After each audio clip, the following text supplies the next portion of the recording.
ভারতে অবস্থানরত সাবেক প্রধানমন্ত্রী শেখ হাসিনাকে বিচারের মুখোমুখি করতে অন্তর্বর্তী সরকারের ওপর ছাত্র জনতার অভ্যুত্থানের নেতৃস্থানীয় ব্যক্তিদের চাপ রয়েছে। এমন পরিস্থিতিতে তাকে ফেরত পেতে কূটনৈতিক পত্র দেয়া হয়েছে ভারত। রাষ্ট্রপক্ষ বলছে, শেখ হাসিনাকে আনা গেলে বিচারের কাজটি ভালোভাবে এগিয়ে নেওয়া যাবে। তবে দুই দেশেই সরকারের ভেতরের ও বাইরের বিশ্লেষকেরা মনে করছেন, শেখ হাসিনা নিজে থেকেই দেশে ফিরে যে বিচারের মুখে পড়তে চাইবেন, এমন ইঙ্গিত এখনও মিলছে না।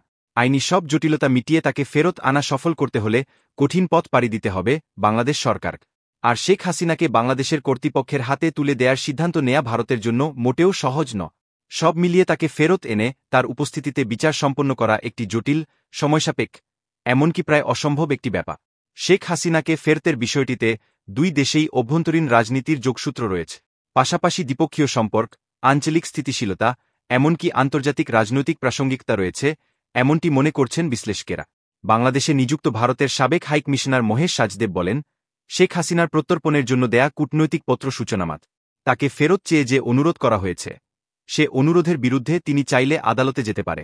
বাংলাদেশের পররাষ্ট্র মন্ত্রণালয়ের মুখপাত্র মোহাম্মদ রফিকুল আলম বলেন, সরকারি চ্যানেলে নয়াদিল্লি থেকে কোনো জবাব আসেনি।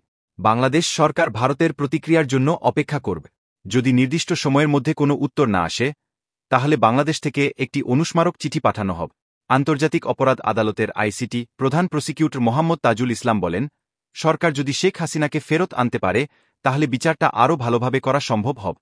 পররাষ্ট্র উপদেষ্টা মো. তৌহিদ হোসেন শেখ হাসিনাকে প্রত্যর্পণের জন্য ভারতকে কূটনৈতিক পত্র দেওয়ার কথা জানা। ওই দিনই সন্ধ্যায় দেশটির পররাষ্ট্র মন্ত্রণালয়ের মুখপাত্র রণধীর জয়সওয়াল কূটনৈতিক পত্র পাওয়ার বিষয়টি নিশ্চিত করে। ভারতের সঙ্গে সম্পর্কের বিষয়ে বাংলাদেশ সরকারের এক বিশ্লেষক মনে করেন, প্রত্যর্পণ চুক্তির আওতায় সাবেক প্রধানমন্ত্রীকে ফেরত চাওয়া হয়েছে। সেটা অনুযায়ী দুই রাষ্ট্র দুটি পক্ষ রয়েছে। বর্তমানে শেখ হাসিনা নিজেও একটি পক্ষ। ফলে রাষ্ট্র হিসেবে ভারতের দিক থেকে তাকে ফেরত পাঠানোর বিষয় আছে। তিনি নিজে ফিরতে চাইবেন কিনা, ঢাকা ফিরে বিচারকে আদালতে মোকাবিলা করবেন কিনা, সেটাও ফেরত দেওয়ার সিদ্ধান্তের ক্ষেত্রে গুরুত্বপূর্ণ বিষয়। ভারতের হরিয়ানার ওপি জিন্দাল গ্লোবাল ইউনিভার্সিটির আন্তর্জাতিক বিষয়ের অধ্যাপক শ্রীরাধা দত্ত বলেন, শেখ হাসিনার দিল্লি যাওয়া, তাকে ফেরত চাওয়া ও ফেরত দেওয়ার পুরো বিষয়টির মধ্যে রাজনীতি আছে। বিষয়টি দুই দিকের জন্য খুবই জটিল। কাজেই এটা নিশ্চিত করে বলা যায়, তাকে ফেরত দেওয়ার ব্যাপারটি রাতারাতি ঘটবে না।